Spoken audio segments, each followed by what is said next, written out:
Hey guys, welcome to Flix and Comix. I'm JoJo, and we're about to take a dive into DC's modern classic, Batman Hush.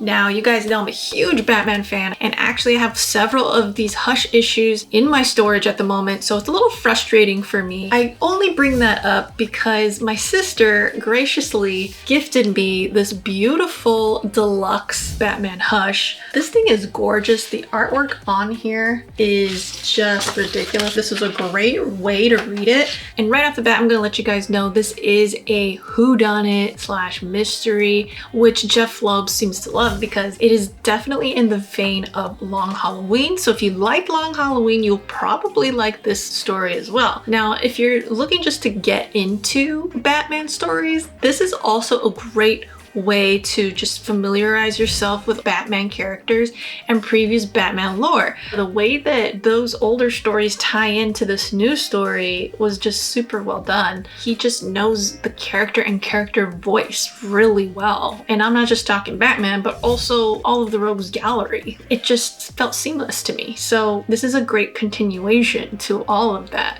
It really does feel like a typical Batman story, and I don't necessarily mean that in a bad way. It's just after you've read a certain amount of Batman stories, you're kind of like, okay, well, this feels familiar. But Jeff Loeb is like, nope, you have no idea. He's got the art of misdirection down to a T. And that's something I love about Jeff Loeb's writing. It's fun. It keeps you guessing. It's full of plot twists. I also think this is a good character study of Batman and his relationships in general.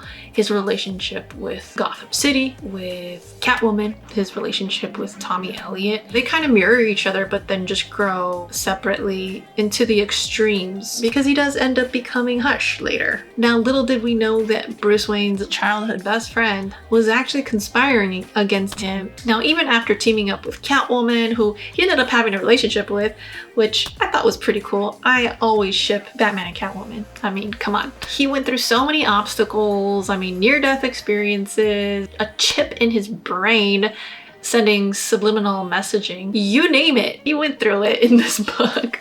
It was very entertaining, but at the same time, I gotta admit, I was getting a little frustrated. I was like, who the heck is doing all this? We realized that the true evil mastermind behind it all was the Riddler.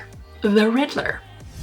So apparently the Riddler had brain cancer and went to Thomas Elliot for help since he's a surgeon, and Thomas Elliot refused, and that's what led the Riddler to go and use the Lazarus Pit, which ended up healing him of his brain cancer. Now, this is where I'm gonna say I was somewhat disappointed. I can't tell you how many times I've read Batman and Superman stories that use the Lazarus Pit to explain the inexplicable. It just, at this point, feels very contrived. What I'm finding difficult to understand is his motivation with this whole scheme overall. Like, why was it so imperative that he screw with Batman? I mean, besides the fact that he's a villain in general, what real reason was there? And why bother to use Tommy Elliot as a puppet? And in doing further research, I did see that apparently in the animated movie, they changed this part and they make Riddler take on the Hush persona a lot more than what's seen in this source material. That makes a little more sense to me. But yeah, we're also not sure where Jason's body is